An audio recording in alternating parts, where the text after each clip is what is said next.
What's up, everybody? Austin here, and thank you for tuning in to episode 2 of the Apex Experience. On this episode, we have Joe Buckner on the podcast, who's an entrepreneur. He owns multiple businesses, including a fitness-based boxing studio in Fort Collins, Colorado, a mobile shoe shop, Good Trouble, and is one of the most motivational speakers I know. I sure enjoyed the conversation, and I hope you guys too. So without further ado, let's get into it.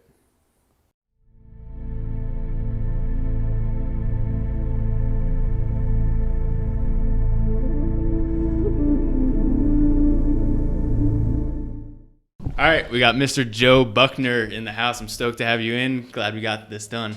Austin, my guy, glad to be here with you. There's literally probably nothing that you're doing that I wouldn't do except work out with you and Eric. No, we'll get you to do that one day. We'll start with the podcast, but we'll work towards the intense CrossFit workouts later. Right. But I don't think we've talked since before the pandemic, so I know we were like itching to get the conversation started before we turned these mics on, but we were talking a little bit about it before, about the business of fitness and how chaotic it's been right now. So kind of give me a background of like how you've been doing with all this. I'm sure a lot of people are in the same situation, so they want to hear it from people like you and I. Yeah. The gym definitely took a little bit of I own a boxing fitness studio in Fort Collins, Colorado. And we took a little bit of a hit, like everybody in March, April, May. Was grateful to be teaching classes on Zoom, which were really popping, which was cool. But it's hard to recreate that group fitness feel on a computer screen. Like one lady's in her basement, the other one's in the entryway of her house. People's dogs are running through. Shadow boxing or did people have bags? Shadow boxing, body weight movements. If they had weight, like we would, write something up.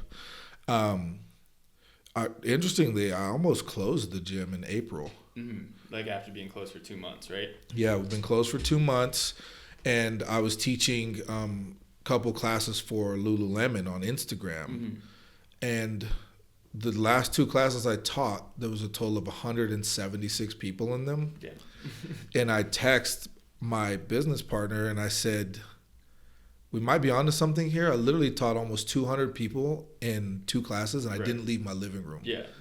Yeah, because it's interesting, like with the walls of a gym, like you can only have so many people in, the equipment is restricted. Yeah. You can only have so many bags in a gym, but with online, it definitely, like the ceiling there is no ceiling. So like the world of training people online is definitely a very tempting thing. I think it's tough for me. Like I think you might have the same situation, but like the reason I like group-based fitness is because of the energy in the room. So you definitely miss part of that, and I feel like that was one of the hardest things for me to like bring the energy. And like I'm on Zoom calls with people, and they're trying to talk to them, like the connection's not the best, but it was kind of like, for me, I mean, I've been through waves through this whole thing since we shut down in March. But I felt like one of the biggest things I realized right off the bat was like, damn, like there's no energy. Like people are all just kind of doing what they can instead of like coming in, and people are stoked to be in the gym. And like even you coach classes at 5 a.m, like you probably get people who are just like on cloud 9 at 5 a.m. just trying to get after it. They're on cloud 9. I'm waking up. Right, for sure. As a coach, you pretend to do it, but how do you think was the transition? Like, do you miss stuff, or did you miss stuff immediately from like coaching classes in person, or do you think like the virtual world can just overcome all of that? I definitely, like you, missed the community. And if I'm being fully transparent, I probably went through 2 weeks where I was just like depressed. Yeah. Like super like depressed because I didn't know what I was going to do. And all of our coaches were 1099, so we weren't going to get any money. Right. That's what the same thing self-employed, does. so weren't going to get any money from unemployment. So I was like, what in the world am I going to do? I was stressed out. I probably applied for 100 jobs in 3 months. Damn. I did. That's a big thing for you. Polished up my resume, and you got to do what you got to do, right? To make money. Did you have any of your other businesses in March, or are those all new? The sneaker shop's new. It's 2 months old. So I had my gym, and from that I do like small group sessions so that's where like all of my money came from. Was from my gym. Boxing. Yeah. Do you want to give a shout out to what that is and like how that kind of runs? Beautifully Savage Boxing. Yeah, it's a boxing-based group fitness in Fort Collins, Colorado. 6 rounds of boxing, 6 rounds on the floor, so 15 minutes each. And we train the way the fighters train. We, swing kettlebells, squat, lunge, press, work different bag combinations, work mitts. And the whole purpose is just to create like a place where hip hop culture, boxing, and group fitness all collide into one really, really cool, workout environment. Yeah. And if you guys are taking notes, that's how you give an elevator speech. Very concise. We all understand the point of the business. We don't have to get into the other garbage, but it's good. Like you can tell, like you can, like as an entrepreneur, like how well you know your shit. So you just live the life, and like you can talk it. I think that's why we get along, though. That's one of the first things I noticed about you. For sure. Like this dude is dialed in, man. Mm-hmm. And I always feel bad because like when I talk about you, I'm like, oh, you got to meet this kid.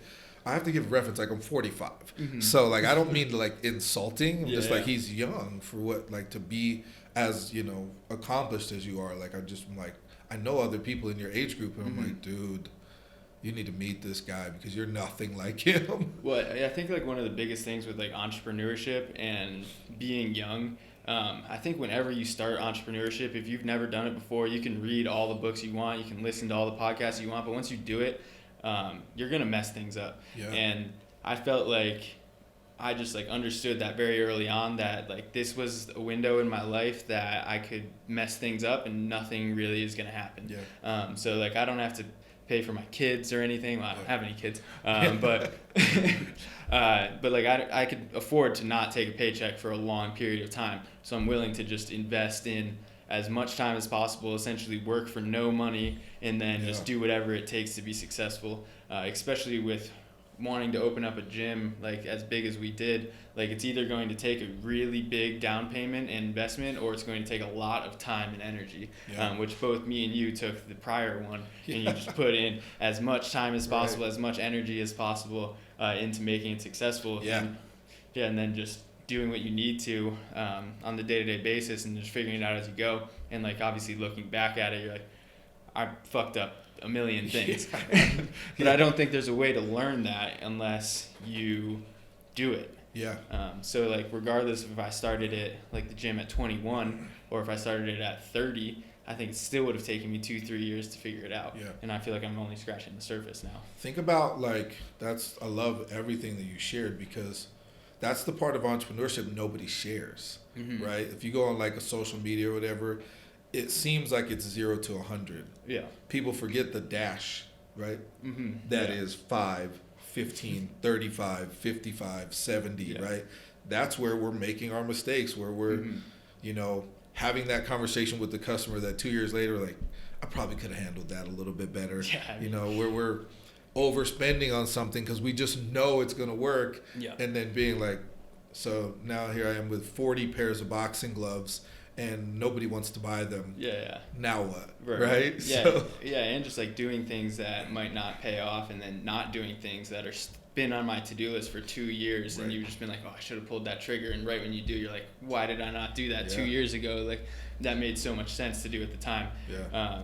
Do you feel like we talked about this a little bit on our last podcast, but do you feel like there's a such thing as like a bad decision, or do you think all decisions just lead you into learning something so then you are more efficient in the future? Like would you live or like operate your business differently if you went back, or live with regrets or anything like that?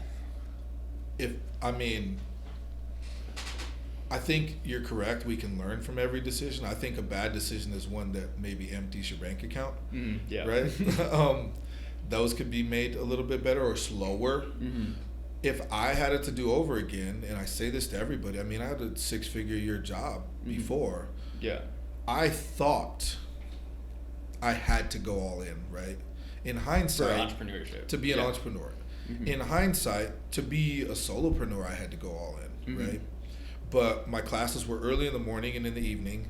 I still could have worked my 9-to-5 job and not been so reliant on my gym to pay me. But at the same time, so when I tell people, if I had to do it over again, knowing I probably would have kept my job. I don't know if I would have worked as hard on the gym, knowing that I had, $12,000 a month in paychecks coming in from my work. Yeah. Right? It would have definitely stayed a hobby. Mm-hmm. So do I regret it? I regret it in the sense of like, I am a little bit different. I do have my kids. My son was still living with me at the time. So we went through some lean times. We were okay. Mm-hmm. Yeah. But, you know, I took his life from 10 to 4. Yeah, right. And I didn't ask him about it. Yeah, and he's probably confused. Like, he doesn't understand any of the reasons behind why you would do that. Why are we moving out of our big house into an apartment? Mm-hmm. We used to have 2 cars. Why do we only have 1? Why would you sell a car to start a business? Like, I like that car, right? Like, it's not your car, but you know what I mean? Like, I didn't consult, and I was engaged at the time, and I didn't consult her either. I was just like, I'm doing this thing. Mm-hmm. So, but I also but it's know also that something to say about like that narrow focus is probably part of the reason why you're here today. Right. Because I was the same way. Like, someone would tell me like, oh, that's probably not smart. Like, you should save up more money. You should have like 12 months of expenses saved up before you start. And I was like, I'm gonna figure it out.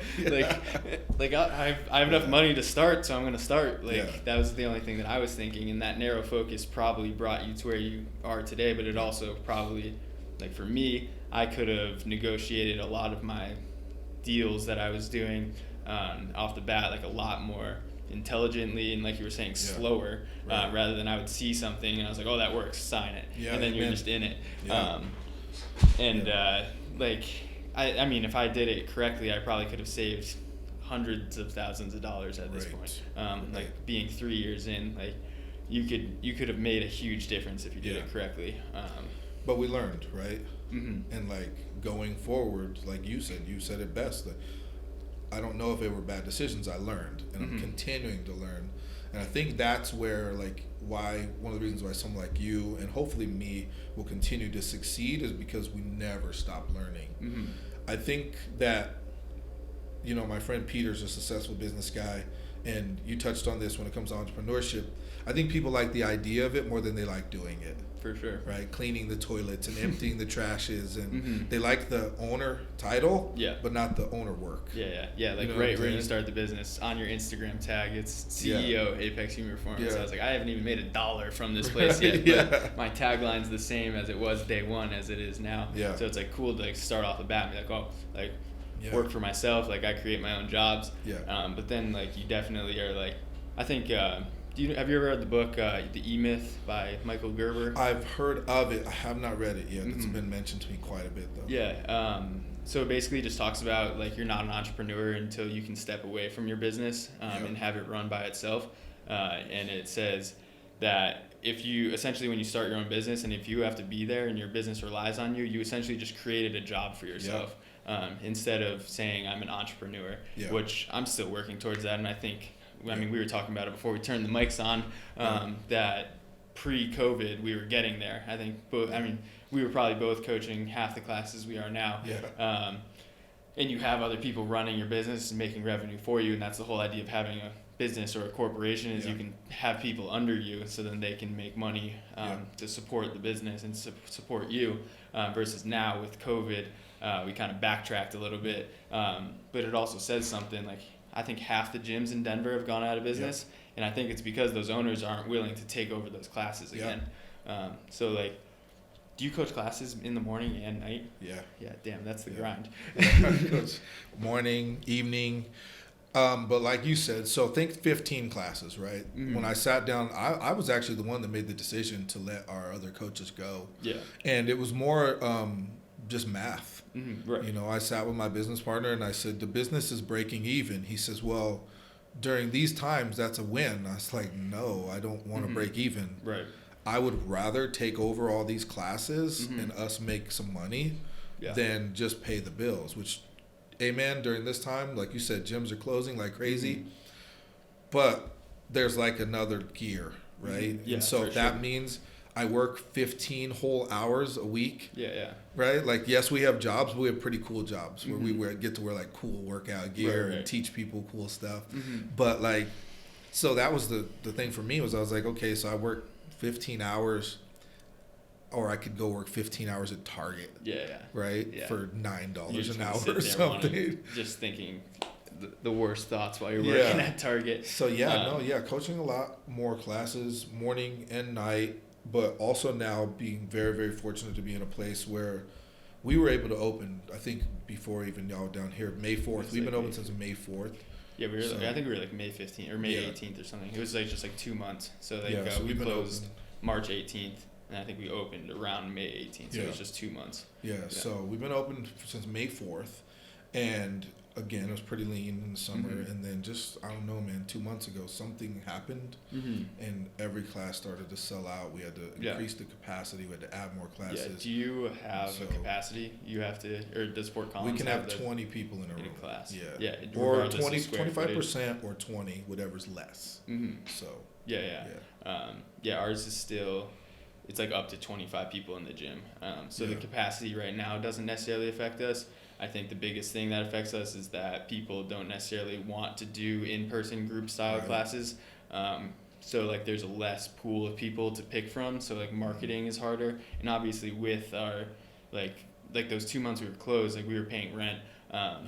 Were you paying rent during those times? I'm very fortunate. My business partner owns the building that we're in, so thank God for that. Because it would have been different. Right? It would have been a different conversation. Were you paying minimal rent or like just paid, just whatever the gym could pay, it paid. So and you were doing the virtual classes and all that stuff.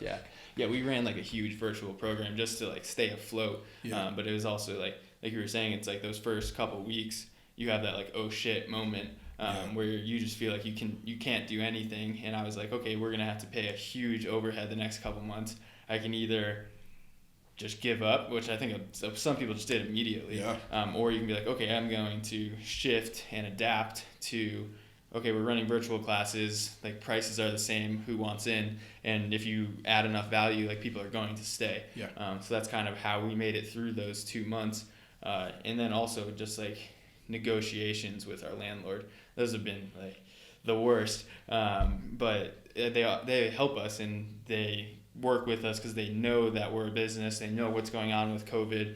So like they ask us to do everything in our power to be like pay as much as we can at the end of the month. But at the end of the day, when you're in negotiations with anyone, like they can't just hold a gun over your head and say like you have to do this. That's like the good part of living in America, that we can make those and we have those opportunities to negotiate. And I think some of the gyms that have made it through are the ones that are having those tough conversations and staying with those tough conversations, because I've been having them since March. It's been one of my biggest jobs is like figuring out what we're going to pay at the end of the month, like, and then how long is COVID going to last? Like, how long can we make this last? And then having different tactics to grow the gym while it's going on. So I think like people don't really understand. I think that was one of the biggest things I overlooked when I was opening the gym is like, oh, I'm just going to train people and people are going to love it and they're going to come versus, oh, you actually have to work on your business and figure out the other side of things, would just end up taking way more time than you think they would. But to still be open, I mean, hopefully you give yourself some kudos for, I mean, to still be open now, almost a year into this thing is impressive. Because like you said, a lot of people are shut down. And I think a lot of them, like, I don't know, personally in Fort Collins I don't know a lot of people here.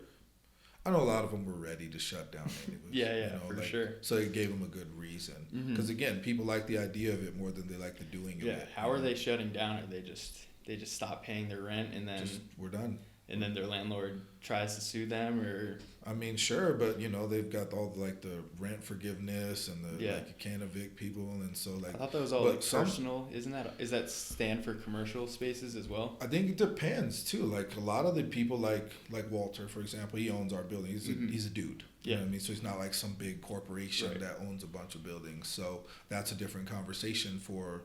We had a Pilates studio that shared with us, and that guy was just like, I can't do it anymore. So what do you want me to do? And Walter let him out of his lease, I think that people have been a lot more understanding because we're all going through it together.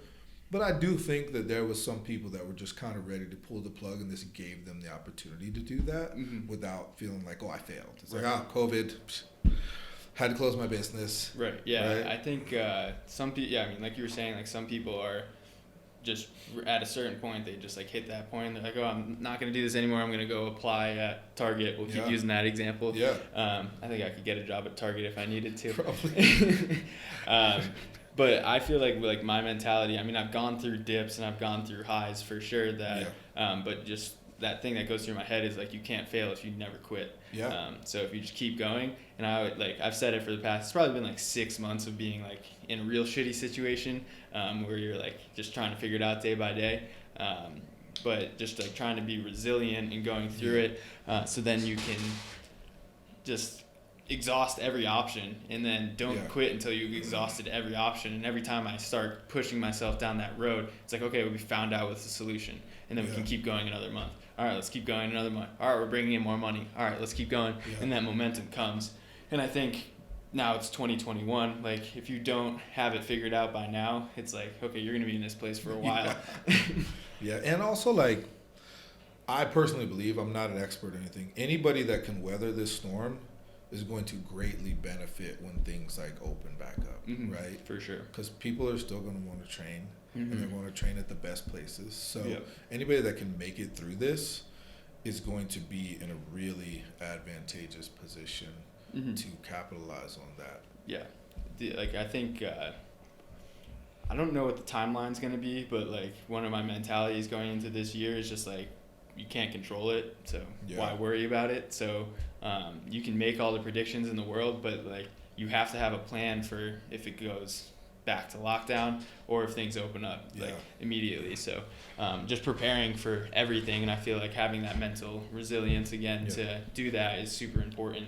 I thought they were going to lock everything down in Fort Collins like 6 weeks ago. In December, Honestly, I was excited. Take a little bit of a break. I was like, the first time you caught me off guard, like this time I'm ready. Right. I would love to take a nap. It was like 10%. Yeah, they brought it down to 10%. But I mean, we stayed at 10 people. Yeah. That's what it was though. 10 people or 10%. We just stayed at 10 people because honestly, like, people can think whatever they want. Well, you look at the fact that, like, especially like in our town in Lambert County, I don't know about the world or whatever, they had not traced one COVID case to a gym. I was not willing to shut my place down again. I wasn't going to do it. And 10% for us is 2 people.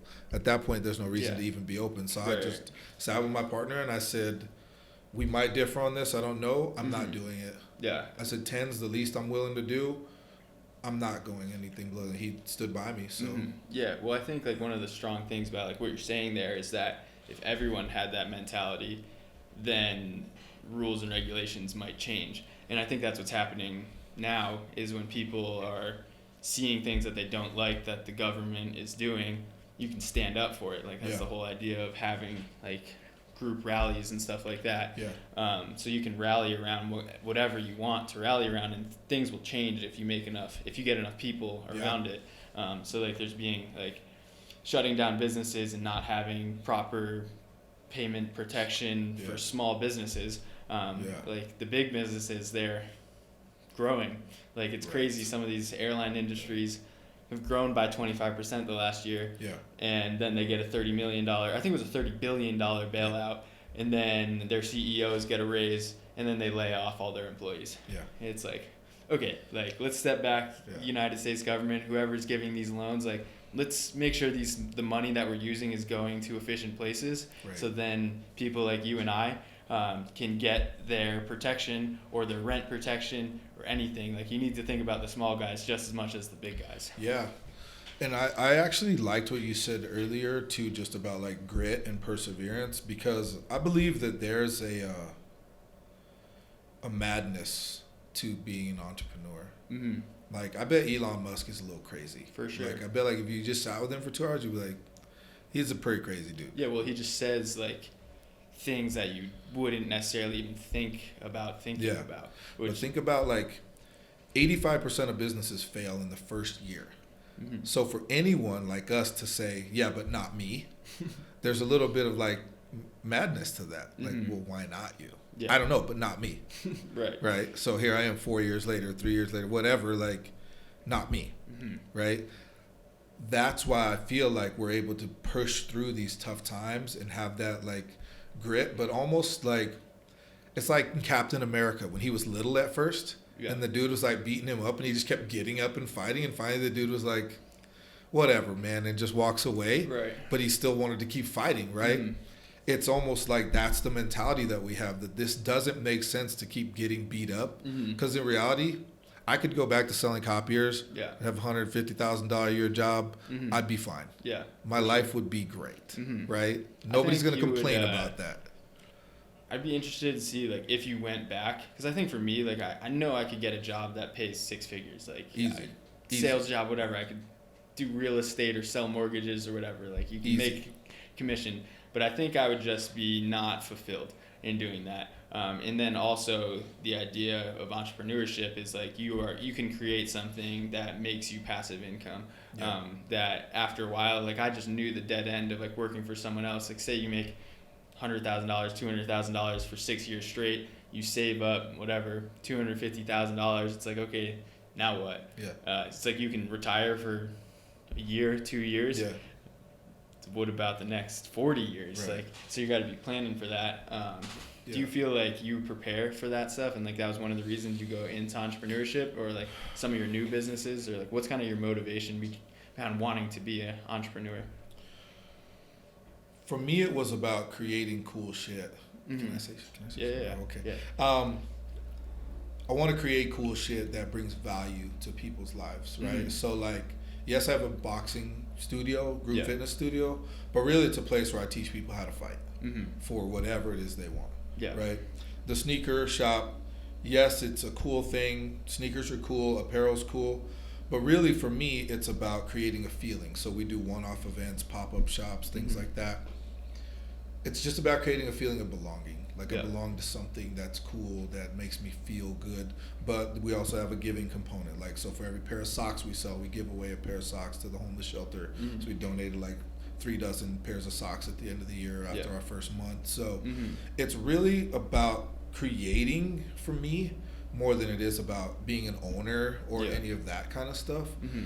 To the point where even when I was looking for a job, and I mean, I still have an active resume out there, and I have the conversations Mm-hmm. because, like you mentioned earlier, at what point do we say, okay, am I solopreneur or am I entrepreneur? Mm-hmm. Am I willing to say, okay, if I go take my job back, which provides everything that me and my family need, Mm-hmm. and my businesses can still provide me, $5, $6, $7, $8, $9, $10,000 a month extra, Mm-hmm. but I'm not working in them, I can Mhm. now work on them. Yeah. Now am I really being an entrepreneur? Or is it like me in there every day, Mm-hmm. right? But not taking from it, because now the salary that I take can be reinvested into my business to market it, to Mhm. do the little improvements that we need. Yeah. So I'm still working on my business. I didn't walk away from it, but I don't need it to financially provide for me anymore. Mhm. And that's one of the real conversations I've had with myself over the last 12 months is like, do I do that? Do Mhm. I Like, step let away. them run themselves, because they Mhm. pretty much do, Mhm. and take myself out of it, which relieves a financial burden for my businesses, Yeah, a and big energy. one. And so that money we can put into whatever we need, Mhm. right? For the Coaches, business, yeah. not for me. Mm-hmm. And yeah, more coaches. And over here, I'm good because I can Mhm. take care of myself. Yeah. So that's a conversation that's been had a lot in the last 6 months. Like, Mhm. what's the next steps look like? Yeah. Because I really want to be a true like business person. Mm-hmm. And like you said, really like just have cool jobs right now. Mm-hmm. Yeah. You know For what I sure. mean? Yeah. So, and I share that kind of stuff just because I think it's super important to be fully transparent about the journey of entrepreneurship Mhm. and the different levels of it, Mhm. There is the, I own the business, I don't touch it, I don't do anything with it. That's cool. There's the, well, I'm in it every day and I do all this stuff. That's cool too. And then there's some that are kind of in the middle. My Right. buddy owns 6 restaurants and a men's grooming company. He spends his mornings working on the grooming company, his afternoons working on the restaurants, and he just Mhm. bops from office to office. Now, granted, he's like at the top, so he's not Mhm. making bagel sandwiches or anything, Yeah. but he's in the day-to-day of like the numbers and the operations, and Mhm. so he's managing his businesses, right? Right. So Yeah. that's a real conversation I've been having myself a lot in the last half years. Like, what's next for me? Mm-hmm. Yeah. I'm also getting old, bro. Waking Not up that at old. 3:45 in the morning Yeah, that's to crazy. teach group fitness classes and not going to bed till 8:30 at night is Yeah. like, at a certain point, I'm like, That's discipline though. Like going Grind. to bed at 8:30 at night, I don't think I could do that. I think I go to sleep at midnight almost every day, and I wake up at 8 or 9. I'm just on the I would exact do that. opposite Like, schedule. you know what I mean? How many hours a night do you sleep? Probably 6.5. That's something that's why we're bringing some of our coaches back. Because I sat with Walter and I said, I have to prioritize my health. For the last 4 months, I have not. Right. I've been sleeping 5 to 7 hours maybe. And I can't continue to operate at a high level if I'm not sleeping. Yeah, exactly. That's what was happening with me when I was coaching the 6 and 7 a.m. classes, and then we had a noon class, and then 4:15, 5:30, 6:45. Like I was doing that for about probably a year and a half straight. Yeah. And at a certain point, you just burn out, and then you also just have to. It's kind of like the Tim Ferriss 80-20 rule, where you're like, okay, 80% of my people are coming at night. It might be different for other gyms, but it's going to suck to tell some of these people in the morning that we're not going to have classes anymore, but it's just something you have to do as a decision to keep your business sustainable. So I had to make the decision to be like, okay, we're not going to do morning classes anymore. And then, some of those people might cancel their membership. Some of them start coming at night, and your night classes just become bigger. So it ends up being like having those tough conversations with those people ends up being always good in the long run. And you just have to do what's best for you and what's sustainable in the long run. So you're not having morning classes right now? Not for CrossFit. Not for CrossFit? Yeah. We still do some of the boxing classes in the morning. Yeah. But like no CrossFit morning classes. I also don't think people should necessarily be doing CrossFit at 5 a.m. Right. Right. Fresh out of bed. Yeah. Some people, it just takes so long to warm up. By the time I felt like I prepped people, it was like, okay, we're 20, 30 minutes into class. It's like, okay, now we can start lifting. And it's not the most natural thing to do. I think you can definitely run and box and do conditioning in the morning, but doing heavy weightlifting in the morning is just tough on the body. Right. I always just felt like some of these people were lifting in the middle of the night. They just get up and they're like, all right, I gotta go. It's still dark outside. Yeah, for sure. But for us, it's just using your time more efficiently. So now our classes at night are popping every night. We have open gym at 6 a.m. still, so those people can come in and get their workout in if they want to. Nice. They can still follow the programming on the board or on their app, so they can still get their workouts in if they need to, but they won't necessarily have the guidance because it's like we were saying, it's just going to burn you out eventually. And for me, I don't know, I feel the best when I sleep 9 hours a night. But, look at you. Obviously, it works, right? Yeah, I think. Look at how you perform. Look at how you live. Obviously, it works. So. Yeah. I think if you're trying to perform physically at your peak, for young males, I think 9 hours is a reasonable amount for people to say. I know Matt Frazier, who's the epitome of what fitness is. He says he sleeps 10 hours a night. I was like, that's great. Say it one more time just so people understand that it matters. Yeah. But people, do you track your on no, I see you got the Whoop band there. Yeah. I don't. I've been thinking about getting one of those because the Apple Watch does it though, right? Right. Yes. And it's no disrespect to the company, great company. It's not the most accurate thing in the world for tracking anything. Yeah. It just is that a new one? Yes. Yeah. So it does your HRV and stuff. Yeah. Do you know what your HRV is, or do you know what that means at all? No. It's not, we don't need to go into it, but it's basically just saying it's like your relationship between your parasympathetic and sympathetic nervous system. So how well you can rest and how well you can fight, essentially. So you think fight or flight. So those two things that your nervous system controls and your relationship between the two of them. So if you have a high HRV, you're able to regulate your heart rate to be very low very quickly, and you can stay calm during stressful moments. But then you can also turn it on when you need to. So it's a cool thing to track over time to see how your neuromuscular output can go. So that's why I like to use the Whoop. I could look at it after to see where yours is at. I'm sure with the grind you've been on, you might see an upward trend if you start sleeping a little bit more. I would love to. Like I said, that's why we're bringing some of the coaches back. I was just I can't. I think that's another thing too, and I think that's probably what's helped me. And I think from what I've been fortunate to learn about you is, I think we're two people that are really real about who we are, with ourselves. Yeah. Right?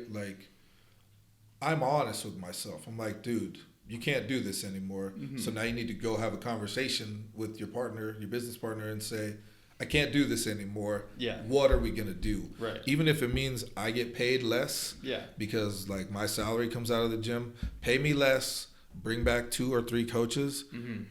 and I get to sleep, yeah, I'm good. Yeah, that would be a game changer for you. I feel like super good. Would you rather give up your night classes or your morning classes?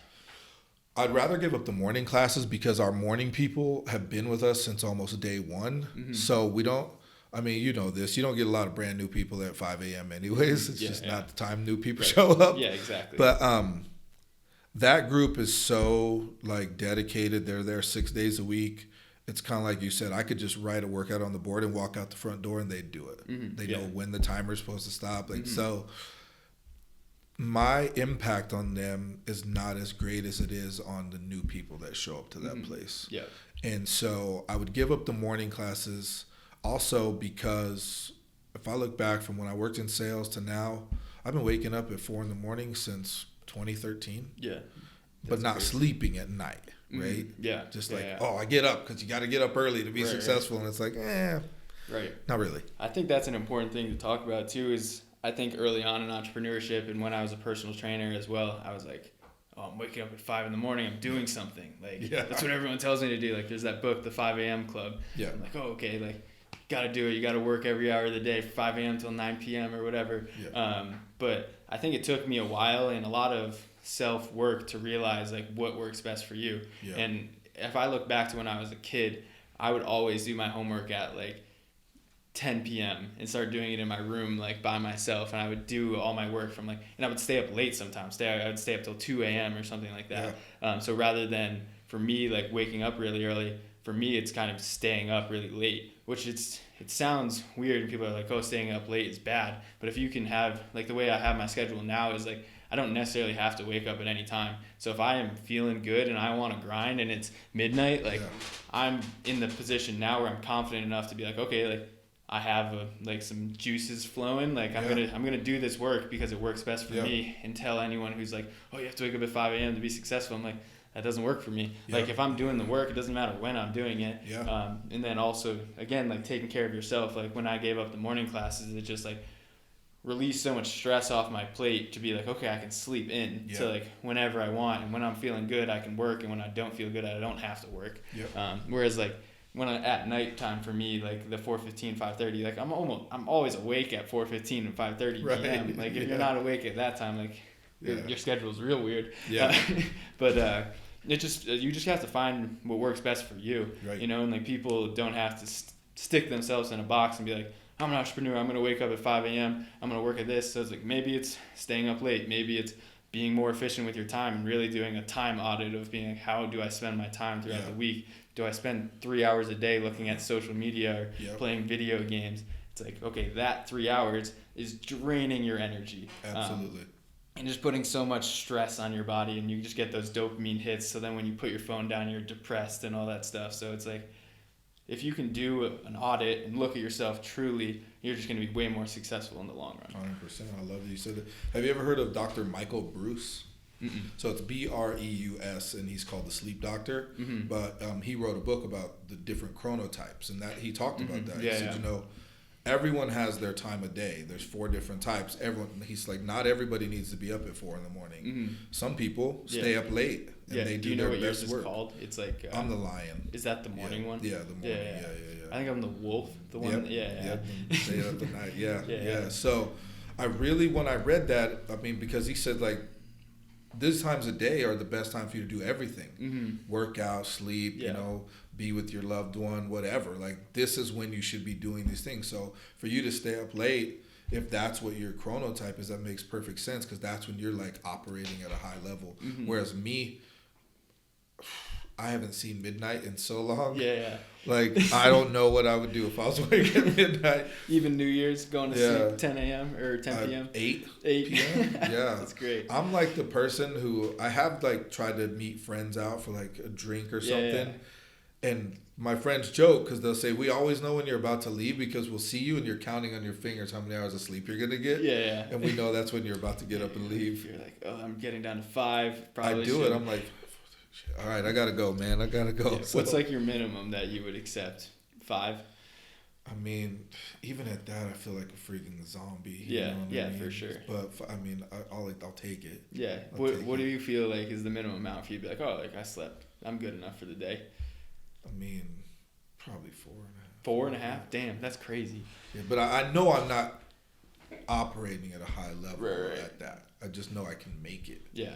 Right? Like, I know I can survive. Yeah. I even woke up this morning. I was up late last night, and I woke up at whatever it was, 8, and I slept like 7 hours, or it was like 7.5 hours. I think that's what my Whoop watch said.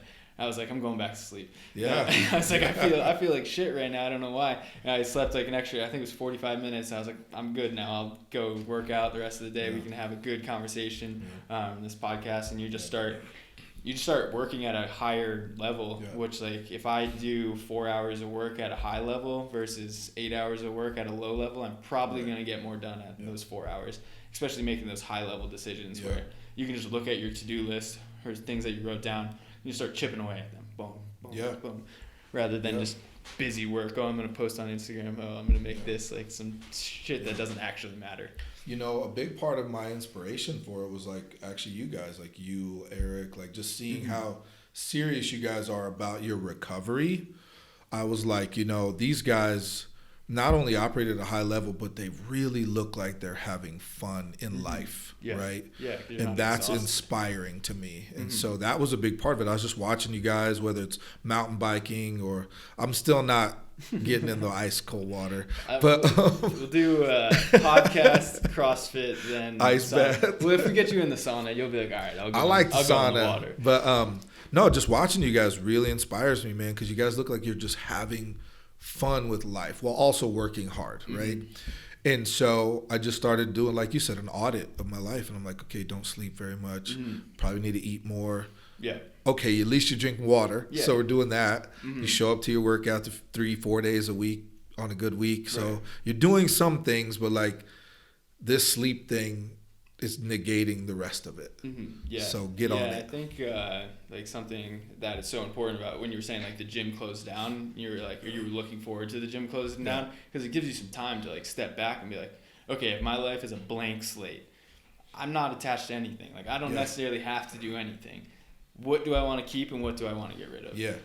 And you just take it from a complete, like, outward perspective. If you were giving someone else advice, like, what would you give them? And then look at that. I think you were just having you had, like, those 5 questions in your life that you should look at on TikTok. Go check them out if you haven't already. But I think one of them was, like, saying, like, what do you need to get rid of in your life? And it's like, okay, when you ask those questions, the answers are so obvious. Like, people are like, all right, I know what I need to. But then it's like, are you going to take action on that? But why haven't you, right? That was mine, was sleep. I was like, I had definitely pre-COVID fallen into the fantasy of busy. Like, I have to be busy all the time. I was teaching 5 a.m. in Fort Collins, driving here, teaching till 7 o'clock at night. February, right? And I was just like, oh, I'm so busy. I'm so busy. Oh, I'm so busy. I wasn't getting anything done. Half the days I was sleeping in my car. Like, waiting, right? I think there was a lot of energy around 2020, though, in that time. Like, things were going crazy. Like, we were doing super well at the beginning of the year. And there was just so much energy. Everyone was like, 2020 vision, all this stuff. And people were just, like, firing off. So I was like, even in my head, I was like, oh, like, sky's the limit. Like, you can do whatever. And I think you had that same thing where you're like, oh, let's just start doing everything. But then with COVID and stuff, it, like, brought everyone back. But it also, I think, brought people inward, truer to themselves. So you have to look at your life and really reflect on it and be like, oh, do I know am I where I actually want to be? So, like, I know I did that with my life when I was, like, not working. I think I took like 2 weeks, and then I was like, okay, like, it's about time. Like, apparently we're gonna be shut down for a while. So, like, you should really look at this deeper. But same. Like I said, I was depressed the first 2 weeks. I struggled a lot. And then I remember the exact day I was at my place, and I watched a show on Netflix. I don't know why. I was just like, I'm going to do this morning. I'm going to watch this. I want to watch it. And as soon as the show's over, I jumped up and I was like, okay, what do I got to do? And I was like, well, I don't have to do anything today. Right. I literally don't have to do anything if I don't want to. So I laid back down. And in that moment, I was like, oh, your whole life is bullshit. You're, like, running from thing to thing to thing, and coffee meeting and lunch, and oh, your life is bullshit. right? Like, what was all of that for? Like, you're super good. Right. And so it's all eventually, like, it's like, okay, I am doing the reason most people work, like, yeah, you get some fulfillment out of it, but it's like, okay, are you getting a paycheck at the end of the month? Can you pay rent? Can you feed yourself? Yeah. It's like, okay, like, if that's the end requirement, but obviously living a fulfilled life, like, you can get that in work or out of work, but it's like, okay, like, I don't necessarily have to do what I'm doing, like we were saying before. Yeah, I can do anything, and I don't have to be. So now, like, people hit me up, hey, I would like to get a coffee with you. I say, great, why? Yeah. What do you want to talk about? Yeah. Right? And it's amazing how many of them won't respond. Mm-hmm. I'm like, oh, must have not been that important. Yeah. Or people will before ask I was like, you I'll for do it. Business advice. I'm sure you get that too. Hey, can I hop on a phone call with you? Talk about I want to open up a gym. Yeah. I'm like, $100 an hour. Yeah. Send me a Venmo or a PayPal. Yeah, exactly. I'll schedule time with you. Right. It's like, I mean, I've gone through all these things. I could tell you, like, if I was going to open up a gym, I would do it 20 times more efficiently than I would now. Same. So it's like, if I'm going to help you and run your gym, like, you got to give me something. Yeah. Like, even if it's like, if you're entertaining and the conversation is valuable for me, like, that can be a trade. Like, it could be a monetary trade. It could be, you could buy me lunch, do something. Yeah. Like, I made a TikTok about that. Yeah. I was like, stop asking people, like, to pick their brain. Mm-hmm. Either pay them or Google that shit. Yeah. Seriously, anything you want to learn from me, you could Google. Yeah, and the worst part is like, if you do have that meeting with me, you're probably going to leave and not listen to any of it. Right. And I'm like, how are you going to implement what I tell you? Because you can tell people all the things in the world, and you can use fitness as a great example. It's like, hey, you got to sleep 8 hours a night. You got to eat good, healthy food. You got to train 4 or 5 times a week. You got to stop drinking alcohol. You got to have relationships outside of the gym. Like, you can't be so addicted to the gym that you have nothing else in your life going on. You can tell people all that, and they're like, oh, great, got it in concept. They go home and they're fucking eating 12 donuts, sleeping, staying up until midnight, and then waking up at 5 a.m, whatever it may be. But like, that's like another thing of like, when you do work and you give people energy to like tell them things, like, you want them to take it, and that's a value in itself. So like, okay, like, I saw like that paid off, like, that was a good feeling, I helped that person. Not actually I spent an hour with this person, they're like, oh, like, okay, that kind of makes sense, and then they go back to their lives and nothing changes. Shit, people ask for the most random stuff, man. Last summer, this guy says, hey, I saw you speak at my company's thing last year, and I know we're probably on different sides of the aisle with these protests about George Floyd, so I figured we should get some coffee and talk. And I was like, for what? I was like, first of all, you don't know anything about me. You don't know which side of what aisle I stand on, but for what? Right. So you can tell someone you had coffee with a black person and they validated what you felt or something? And like, what did he want to argue cut with the you game. and try to like, convince you? Yes. I'm like, you want to prove to me that you know something? Like, I'm good. Yeah. I'm super ridiculous. good. Like, whatever you're going to say, I've heard it before. I was like, you know what you can do? You can send me a Starbucks gift card and we'll call it good. Mm-hmm. Yeah. I need to meet you. Even better. It's just the internet makes people so bold. Like, right. And I get it. Like, go after what you want. Like, if you don't ask, the answer's always no. Mm-hmm. What the fuck ever. But sometimes I'm like, I would have thought about that a little more before I asked it. Mm-hmm. Right? Yeah. Like, why? Yeah, I mean, so many people, like, when they're behind their phones, are so willing to just say whatever the hell they want and call you out for this. It's like, okay, come to the gym and talk to me about it. Like that dude that was talking about your form on the TikTok, and I was like... Yeah, and you look at his profile, he doesn't have a profile picture, like really? No followers or whatever, and you're like, do you... Yeah, because I think I commented back on it, and I was just like, oh, like, can you tell me what I did wrong? Yeah. It's just like, no answer, obviously. Nothing. Yeah, so it's just like people just busting your balls to be trolls, because, I mean, especially with these lockdowns, some people might still be in their houses, haven't talked to anyone for 9 months, which just blows my mind. Yeah, that people in New York, LA, like... But I think, like, there's got to be people in New York and LA that aren't doing that, and they're like, oh, I'm still hanging out with my friends, and like, you can still live a worthwhile life. Might be technically breaking the law, I'm not really sure. I've been to New York twice since March. Yeah? How is it over there? I mean, it's not worth going to right now, but yeah. I mean, I was in Brooklyn in June and I was in Manhattan in March, and when I was in Brooklyn, it was cool. People were outside, but like everybody, you know, they wear the mask even outside. Mm-hmm. Well, it's mandated, right? Yeah. So, I mean, sure. Yeah. I'm sure that it's not completely regulated. Yeah. I mean, but it just wasn't New York. Like, you can't do anything. Right. You can't go inside like there's no a restaurant. clubs open or anything, right? Yeah, or you can't go into a gym or like your favorite restaurants or anything. So, I mean, I wouldn't recommend anyone visiting there right now. Yeah, for sure.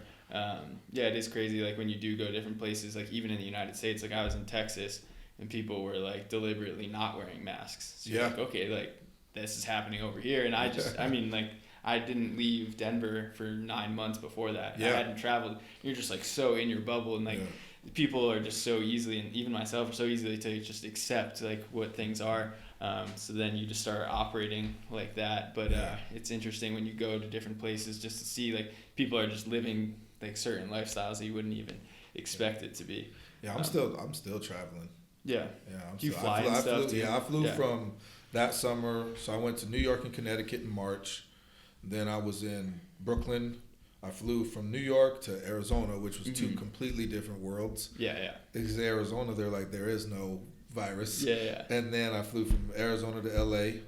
And then I was just in Miami recently. Same thing in Florida. People in Florida are like, we're good. That's why they have 1 million positive COVID cases in Florida. But it's just weird to see like how all these different places are. Even Colorado. I mean, just drive to Greeley.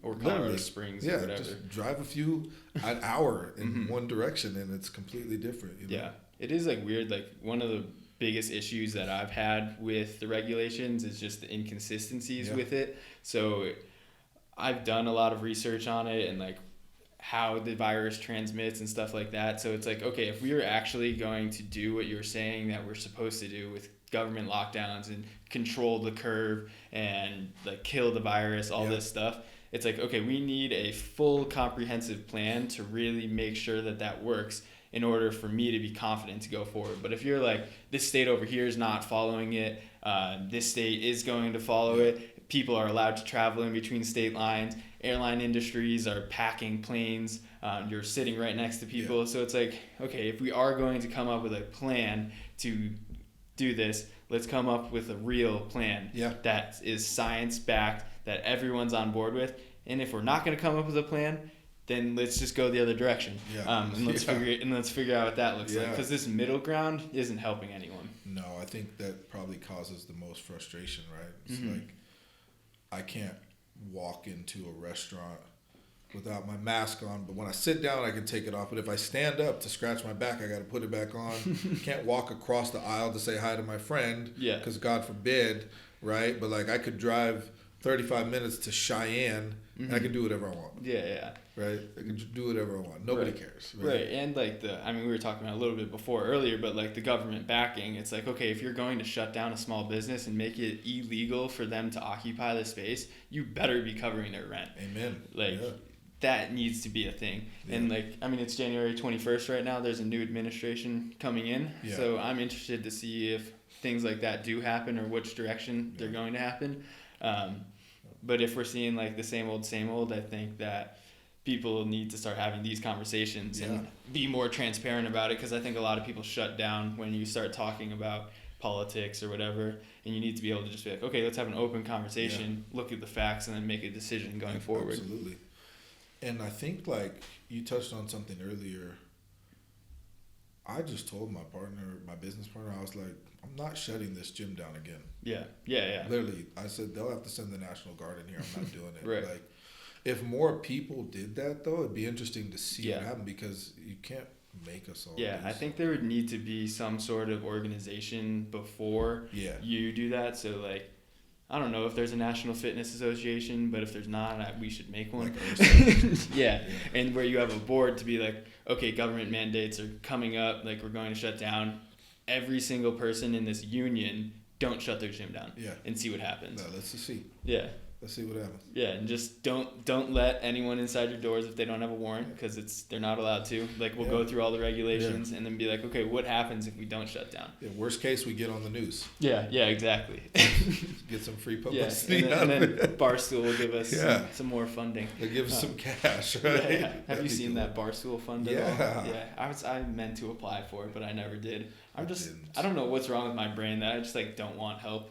like government backing, these grants. It's also like I don't know, man. The pool is so. I mean, every single person is trying to get that money, or some people have gotten help from 4 different places, and it's like that's cool.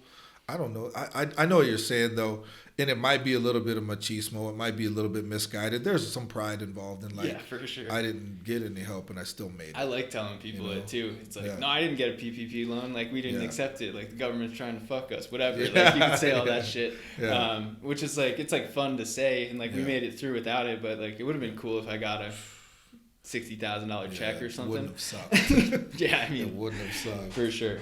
But then you also learn and you grow. I know this next PPP loan that they're doing it based off of revenue and not based off of payroll. Have you looked into that? That's cool.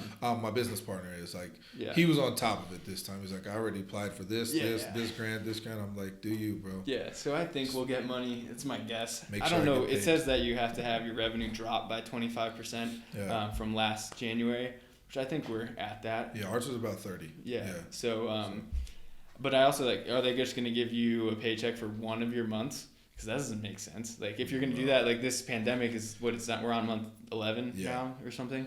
So it's like, okay, my revenue has dropped by 30% for 11 months. Are you going to cover all that? Like, we'll see. That'd be cool. That wouldn't suck. For sure.